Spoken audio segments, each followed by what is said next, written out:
교회마다 부활절이라고 하는데 그 부활절이 내게 어떤 의미가 있는 것일까?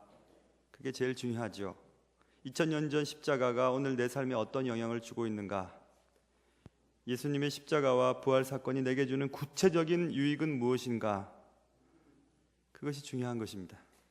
말씀을 통해 예수의 부활이 내게 무슨 의미가 있는지, 오늘 나의 삶의 자리에서 어떤 유익이 있는지 그것을 깨닫는 귀한 시간 되시기를 주님의 이름으로 축원합니다. 오늘 예수님께서는 놀라운 얘기를 하십니다. 놀랄 것을 미리 짐작하시고 이렇게 말씀하십니다. 28절에서 이를 놀랍게 여기지 말라. 현대인의 성경을 보면 이렇게 기록되어 있습니다. 내가 하는 말에 놀라지 말아라. 놀랄 것을 예측하시고 주님이 이제 내가 하려고 하는 말을 듣고 놀라지 말아라 이렇게 말씀하셨습니다. 그 놀랄 만한 말은 이것이었습니다. 무덤 속에 있는 자가 다 그의 음성을 들을 때가 온다. 이것입니다. 그 말을 직역하면 죽은 사람들이 모두 아들의 음성을 듣고 무덤에서 나올 때가 온다 이 뜻입니다. 뭐? 죽었던 자가 부활한다고? 죽었던 자가 무덤에서 살아난다고? 놀랐습니다. 그래서 주님은 이 말을 듣고 놀라지 말라 이렇게 말씀하셨던 것입니다. 놀랄 수밖에 없죠. 죽었던 자가 살아난다는 것입니다. 죽으면 끝나는 것 아닌가? 죽으면 끝나는 것 아닙니다. 그렇다면 죽은 사람들은 어디가 있는가? 성경은 사람이 육체와 영혼으로 구성되어 있다고 말씀하셨습니다. 그리고 사람이 죽을 때 영혼과 육체가 분리된다고 말씀하셨습니다. 영혼과 분리된 육체는 흙으로 돌아가 썩어버립니다. 창세기 3장 19절 너는 흙이니 흙으로 돌아갈 것이니라 하시니라.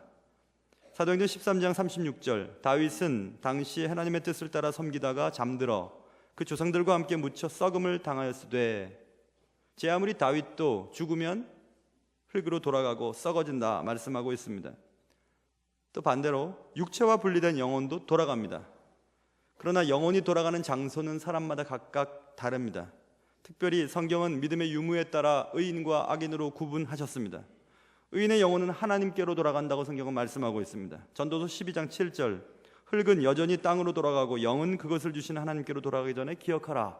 분명히 말씀했습니다. 죽으면 우리의 육체는 흙으로 돌아가지만 우리의 영혼은 하나님께로 돌아간다 이렇게 말씀했습니다. 그렇다면 악인은, 믿음이 없었던 악인은 어디로 돌아가는가? 그들은 지옥에 던져진다고 말씀하고 있습니다. 지난번에 살펴본 것처럼 부자의 죽음, 그 후에 그가 음부의 고통에 서 있었다 이렇게 말하고 있습니다. 성경은 죽은 후 우리 영혼이 각각의 장소에서 어떤 날을 기다린다고 더불어 설명하고 있습니다. 우리가 죽으면 우리 육체는 죽지만 다 썩지만 우리의 영혼은, 의인은 하나님께로 돌아가고 악인의 영혼은 지옥에 던져진다 이렇게 말하고 있고 그들은 그곳에서 어떤 날을 기다립니다. 그 날은 오늘 본문에서 말하고 있는 것처럼 하나님의 음성, 예수 그리스도의 음성을 들을 때까지 기다리는 것입니다. 아니 죽으면 즉시 심판당하는 것 아닌가요? 히브리서 9장 27절 한 번 죽는 것은 사람에게 정하신 것이요 그 후에는 심판이 있으리라 말씀하지 않았습니까? 성경은 모든 사람은 한 번 죽고 그 후에는 심판이 있다고 분명히 말씀했습니다. 그 말씀은 맞습니다. 모든 사람은 죽고 심판이 있습니다. 그러나 죽음 후 즉시 심판이 이루어지는 것은 아닙니다. 의인은 하나님께로 돌아가서 평안히 쉬다가 심판을 기다립니다. 악인은 지옥에 던져져서 고통을 당하며 있다가 심판을 기다립니다. 다시 말해서 사람이 죽으면 그 보상과 징벌은 마지막 때까지 보류된다는 것입니다. 그러다가 심판의 날 주님의 음성이 들려지게 됩니다. 그럼 모든 사람들은 심판을 위해 부활을 경험하게 된다고 성경은 말씀하고 있습니다.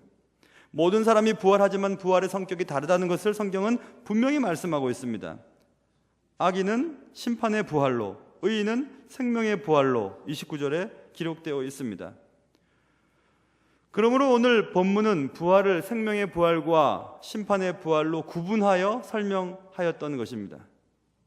이처럼 부활의 날이 어떤 사람들에게는 최고의 날이 될 수가 있고 어떤 사람에게는 최악의 날이 될 수 있다고 성경은 말씀하고 있습니다. 그렇다면 우리가 중요하게 생각해야 될 것은 나는 어떤 부활을 맞게 될까? 이것입니다. 성경은 선한 일을 행한 자는 생명의 부활로 악한 일을 행한 자는 심판의 부활을 맞게 된다고 말씀하고 있었죠. 그렇다면 여기서 선한 일과 악한 일은 어떻게 구분짓는가 이것입니다. 고린도전서 9장 18절 그런즉 내 상이 무엇이냐 내가 복음을 전할 때 값없이 전하고 복음으로 말미암아 내게 있는 권리를 다 쓰지 아니하는 이것이로다. 바울은 죽음 후 하나님께로부터 받을 상을 기대했습니다. 그는 어떤 일을 했기 때문에 기대했을까요? 그가 얘기했던 것처럼 나는 값없이 복음을 전했고 내가 누릴 권리를 포기하고 그 권리를 복음 전하는 일에 사용하였다, 이것입니다. 쉽게 얘기하면 이러는 거죠. 내가 비싼 거 먹고 싶고 비싼 옷 입고 싶지만 그거 절약해서 복음 전파하는 일에 사용했다, 그것입니다. 복음 전파를 위해서 내가 내 삶을 절제해왔다, 선한 일이라는 것입니다. 디모데후서 4장 7절 8절에도 나는 선한 싸움을 싸우고 나의 달려갈 길을 마치고 믿음을 지켰다.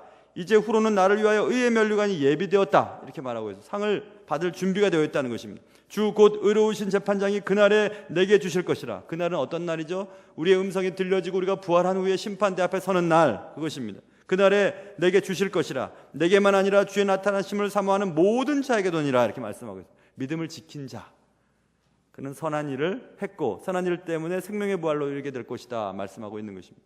계속됩니다. 예수님께서 이렇게 말씀하셨어요. 마태복음 10장 선지자의 이름으로 선지자를 영접하는 자는 선지자의 상을 받을 것이요, 의인의 이름으로 의인을 영접하는 자는 의인의 상을 받을 것이요, 또 누구든지 제자의 이름으로 이 작은 자 중 하나에게 냉수 한 그릇이라도 주는 자는 내가 진실로 너희에게 이르노니 그 사람이 결단코 상을 잃지 아니하리라, 이렇게 말씀하셨습니다. 내가 전임 사역자가 될 수는 없고 선교사가 될 수는 없지만 내가 선교사님과 전임 사역자들 목사님들과 함께 복음 사역에 내가 동참했다, 이것입니다. 그게 선한 일이라.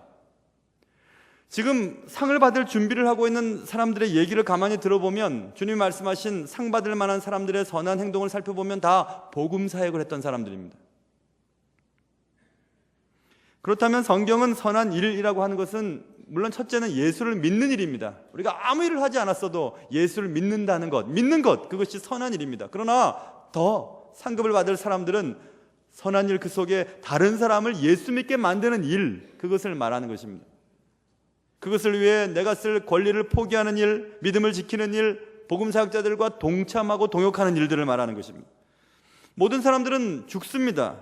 죽은 후 우리는 각각 장소에 머물게 될 것입니다. 그리고 음성을 들을 때 부활하게 될 것입니다. 선한 일을 행한 자는 생명의 부활로, 악한 일을 행한 자는 심판의 부활로 나오게 된다고 분명히 성경은 말씀하고 있습니다. 사람이 살면서 할 수 있는 선한 일은 여러 가지가 있을 것입니다. 그러나 성경이 말하는 선한 일은 사람을 살리는 것입니다. 천하와도 바꿀 수 없는 영혼을 건지는 것입니다. 복음을 전하는 일입니다. 누군가를 예수 믿게 만드는 일입니다. 우리는 모두 다 생명의 부활을 기대해야만 할 것입니다. 예수님의 부활은 우리가 맞이하게 될 부활의 첫 열매가 되셨습니다. 영원한 생명의 길을 그가 열어주셨고 우리는 그의 뒤를 따라 부활을 소망하며 사는 사람들이 되었습니다.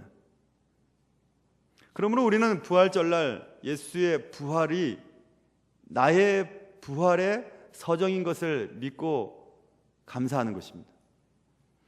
차라리 꿈이었으면 하는 사고가 발생했습니다. 온 국민은 생존자 구조를 기다리고 있습니다.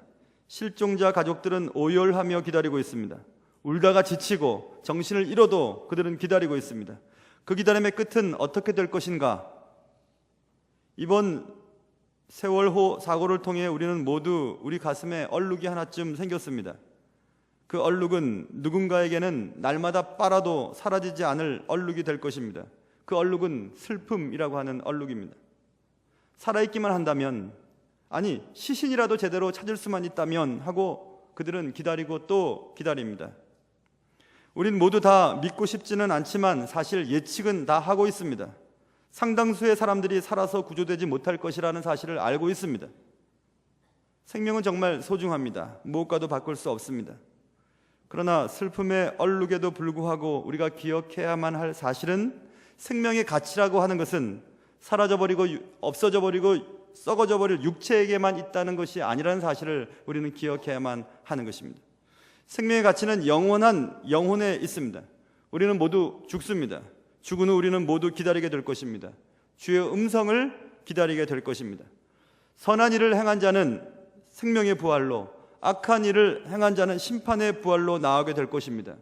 예수님의 음성을 듣는 순간 우리는 새로운 몸을 힘입고 주님 앞에 서게 될 것입니다. 그 몸을 가지고 우리는 영원한 삶을 선택하게 될 것입니다. 우리가 이 땅에 살면서 살아온 흔적들을 통해 예수를 믿고 믿지 않았고 예수를 믿었어도 어떻게 살았느냐에 따라서 우리의 상급과 징벌이 결정될 것입니다. 그것을 우리는 기다리게 될 것입니다. 죽음은 끝이 아닙니다. 죽음 후에 우리는 기다립니다. 그 기다림은 예수의 최후의 심판날까지 기다리게 되는 것입니다. 그 기다림은 우리에게 영혼을 가져다 줄 것입니다. 여러분과 저는 이 부활절날 또 안타까운 소식들로 가득 차 있는 이 땅의 삶을 살아가면서 과연 생명의 부활을 준비하고 계시는지 생각해 보아야 하는 것입니다.